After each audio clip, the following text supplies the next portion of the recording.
Boa noite. Vamos agora iniciar o estudo do livro A Obsessão e o Movimento Espírita. Hoje com a temática Evangelho-terapia. Lembrando que desde o estudo anterior nós tratamos dos recursos terapêuticos para o tratamento da obsessão. Primeiramente abordamos o subtema a prece. Hoje a terapia do Evangelho. Os estudos estão no nosso canal no YouTube. Você que nos acompanha, se não assistiu, visite o nosso canal, se inscreva e vamos para a introdução do nosso tema, através de um breve comentário de um texto do Espírito Emmanuel. Extraído do livro Cartas Universais e o Apocalipse, o Evangelho comentado por Emmanuel. É uma passagem de Tiago, capítulo 1, versículo 12. Separamos esse trecho. Enquanto nosso barco espiritual navega nas águas da inferioridade, não podemos aguardar isenção de ásperos conflitos interiores. Não nos entreguemos inermes às sugestões inferiores que procuram converter-nos em vivos instrumentos do mal. Então vamos fazer algumas considerações sobre esse texto para introduzir o nosso estudo. Emmanuel se refere a uma circunstância que normalmente faz parte da vida humana até o momento em que temos um encontro com a palavra do Cristo, com o Evangelho. E é sobre isso que ele se refere quando ele diz: enquanto nosso barco espiritual entendamos como a atuação do nosso próprio espírito no campo material em que temporariamente ele está alojado, que é o corpo físico. Enquanto nosso barco espiritual navega nas águas da inferioridade. As águas da inferioridade são aquelas estabelecidas nos conflitos com as leis divinas, aonde a presença do orgulho e do egoísmo são o alicerce dessas tendências que trazemos do passado. Não podemos aguardar isenção de ásperos conflitos interiores. Realmente, o encontro que vai se delineando entre nós e a espiritualidade e o Evangelho do Cristo, a princípio é um campo onde a intensidade de conflitos e de lutas internas se verificam. É uma alusão que Jesus também colocou em relação à passagem bíblica onde ele diz que aquele que amar seu pai ou sua mãe mais do que a mim não é digno de mim. Aquele que amar mais o seu irmão ou sua irmã mais do que a mim não é digno de mim. É uma referência simbólica do Cristo ao passado de experiências encarnatórias que nós trazemos, aonde vestimos diversas posições na área do parentesco familiar em nosso passado, aonde papéis de pai, mãe, irmãos são pertinentes à experiência evolutiva do espírito. O problema é quando esse passado, colidindo com as possibilidades que o Evangelho do Cristo nos abre agora, não impede de vivermos conflitos. Mas o problema é se dermos mais importância ao passado do que ao presente. E isso acontecendo, nós estaremos em ásperos conflitos interiores. É os conflitos que trazemos do nosso passado encarnatório. Não nos entreguemos inermes, sem ter uma reação, sem buscar impor a nossa vontade. Não nos entreguemos inermes às sugestões inferiores, que procuram converter-nos em vivos instrumentos do mal. Mal aqui como sendo um conjunto de atitudes e de ações da criatura humana que colidem, que se chocam com as leis divinas. As sugestões inferiores que trazemos sempre tendem a nos fazer chocar com a essência das leis divinas, que é o amor, que é a caridade, tal como Cristo nos ensinou.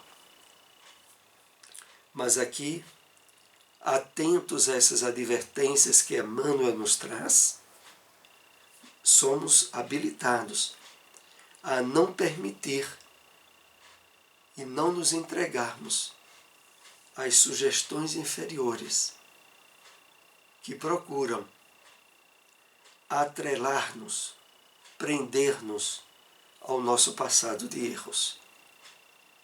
Vamos então para o nosso tema, evangelioterapia. Vamos focalizar a evangelioterapia no processo desobsessivo, registrado no livro Tormentos da Obsessão, no capítulo 20. A evangelioterapia é o recurso precioso para produzir a recuperação do equilíbrio das criaturas,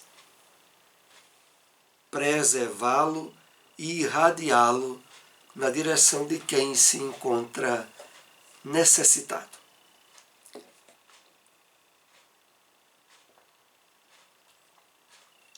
Então,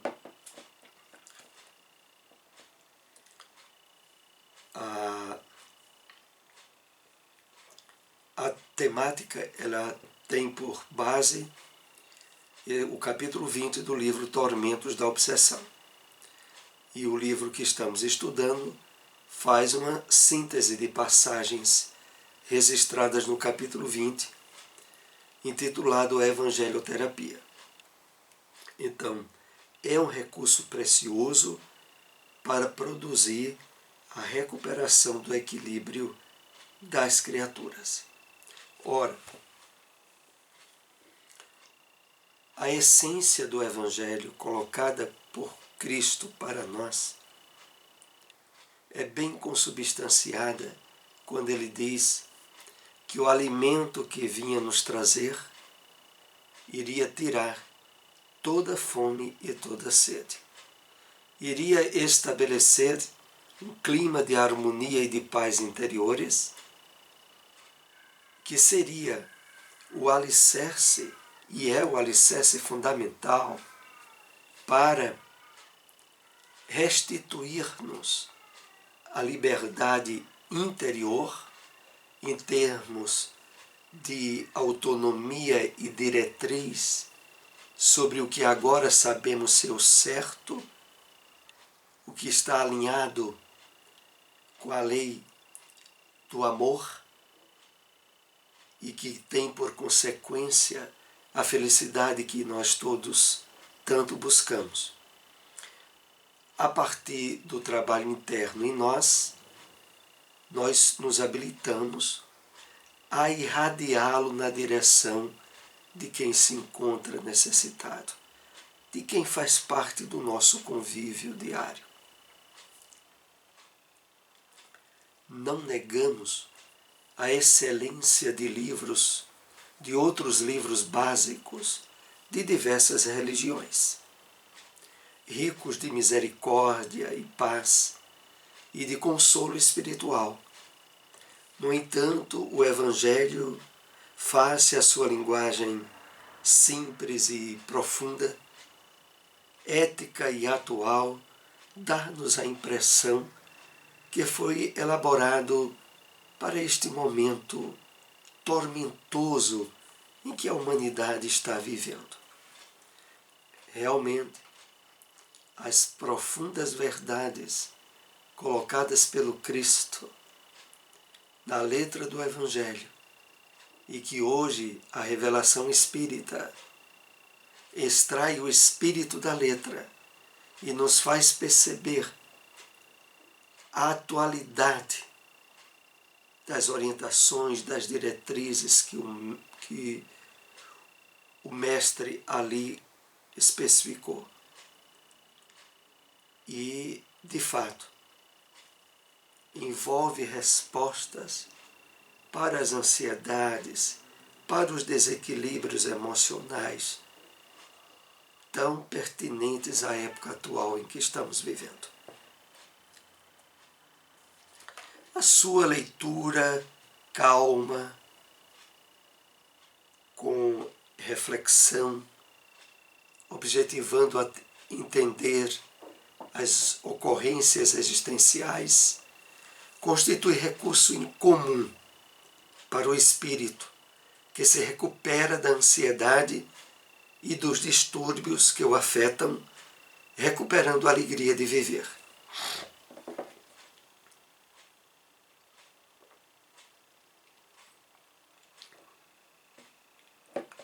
Então, no Evangelho estão as diretrizes seguras para não sermos vítimas das doenças, das emoções dos dias atuais, das ansiedades, da depressão e de tantos outros problemas que têm arrastado as criaturas humanas a muito sofrimento. Na medida em que nós nos abrimos de forma calma, reflexiva aos conteúdos ali tratados, encontramos as respostas mais adequadas para as problemáticas que estejamos passando. Boa parte delas atrelada às questões de influenciação espiritual e de obsessão. Sua proposta de saúde fundamenta-se no amor, em todo o bem que se pode fazer, no deslocamento do eu para o nós, do isolamento a que se arroja o enfermo, para a solidariedade que aguarda a sua parcela de cooperação. Realmente, a consequência maior da nossa sensibilidade ao conteúdo do Evangelho do Cristo é o estabelecimento ideal da saúde física, espiritual, emocional, para a superação de provas e dificuldades que trazemos na presente encarnação. E dentro dela, fazer o bem na medida do possível. Perceber-se como vinculado a todos os seres da criação, onde todos nós somos filhos de Deus. E de buscar, na prática da solidariedade e da caridade, a vivência mais autêntica dos ensinamentos morais do Cristo. Com essas disposições interiores, altera-se para melhor a paisagem íntima, e espíritos nobres interessados no bem-estar de toda a humanidade, acercam-se da pessoa, envolvendo-a em ondas de amor, de autoconfiança e de bem-estar. Que consequência maravilhosa, né? À medida em que, de fato, nos abrimos de coração, de sensibilidade às propostas do Evangelho do Cristo, no esforço da vivência da caridade e do amor, passamos a perceber de forma mais constante e sutil a presença dos abnegados benfeitores espirituais, que mesmo invisíveis a nós, atuam em nosso benefício, num clima favorecedor a estarmos cada vez mais em conexão com os objetivos elevados da nossa encarnação. Então esses espíritos se aproximam de nós, se acercam de nós, nos envolvem em ondas de amor, produzindo muitas vezes um certo nível de vibrações sutis e agradáveis, como uma brisa que passa junto a nós. É isso que o texto se refere. Não poucas pessoas que, ignorando a doutrina espírita e respeitando-a, acreditam que o fato de alguém espousar as lições que defluem das páginas luminosas da codificação e das obras que lhe são subsidiárias, de imediato o torna um ser renovado e imbatível.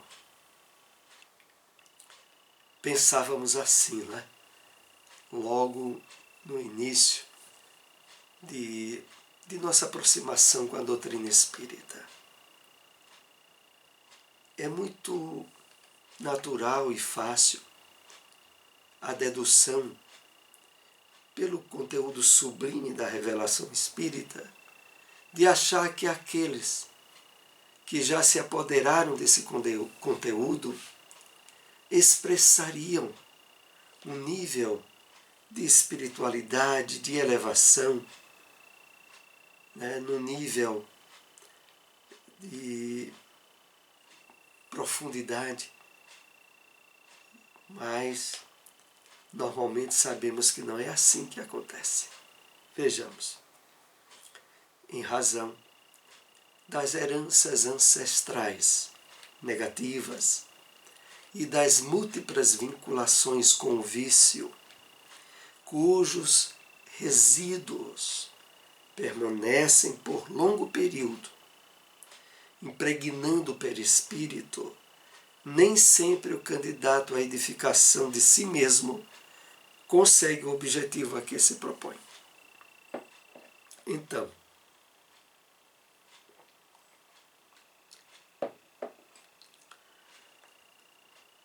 não é a simples aproximação e o conhecimento dos postulados espíritas que delinearão uma mudança profunda no nosso comportamento, na nossa maneira de ser.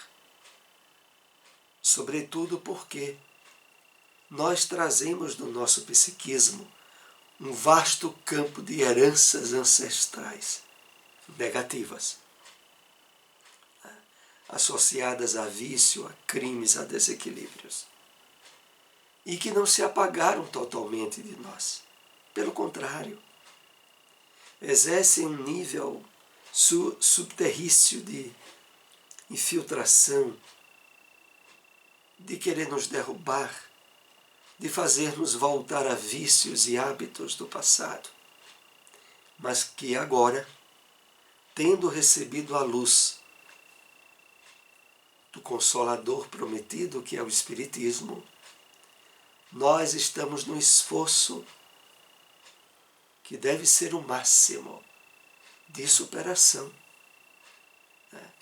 de despertamento do homem novo em lugar do homem velho, mas isso no trabalho que no dia a dia, paulatinamente, deverá estar sendo estabelecido. Para que isso aconteça, torna-se imprescindível todo o empenho e sacrifício pessoal, renunciando às fortes tendências perturbadoras, a fim de realizar a transformação moral imprescindível à felicidade. Aqui há um ponto muito importante que é preciso destacarmos.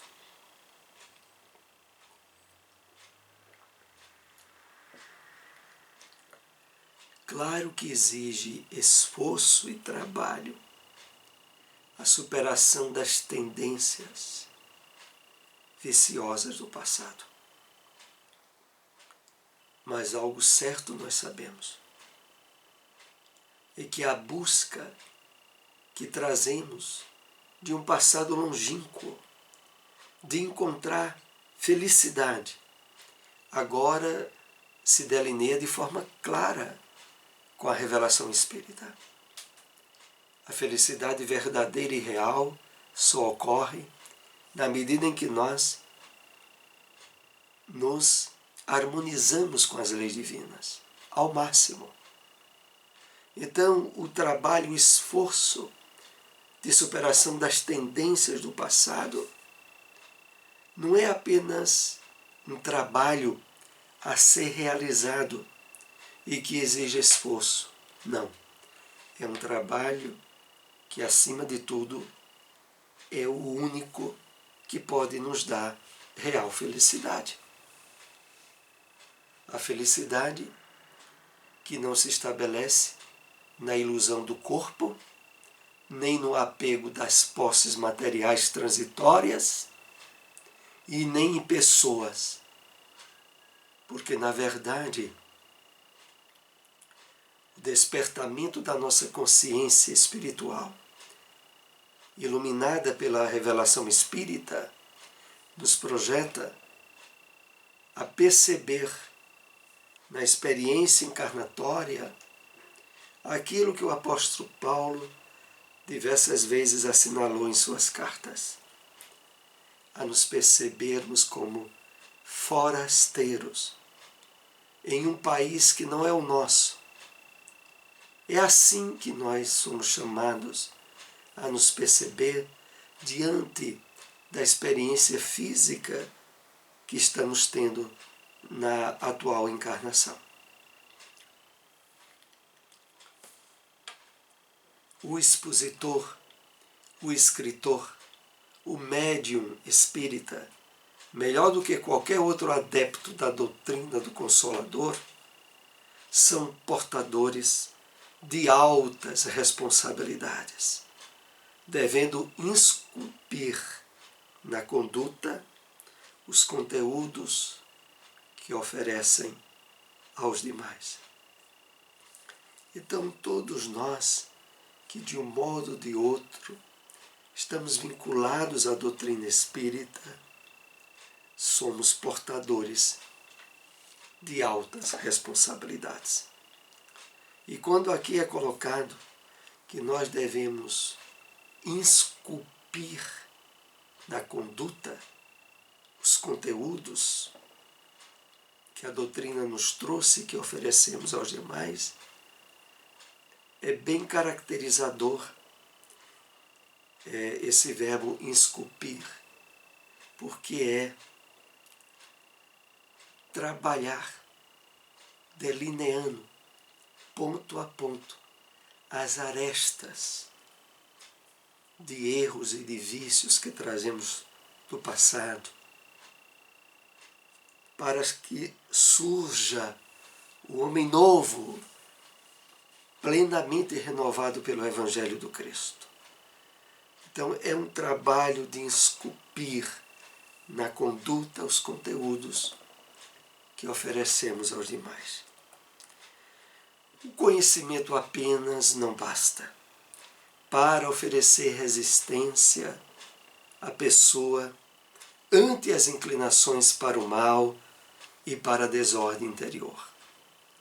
Após consegui-lo, faz-se imprescindível vivenciá-lo, passo a passo, mantendo vigilância e coerência na conduta.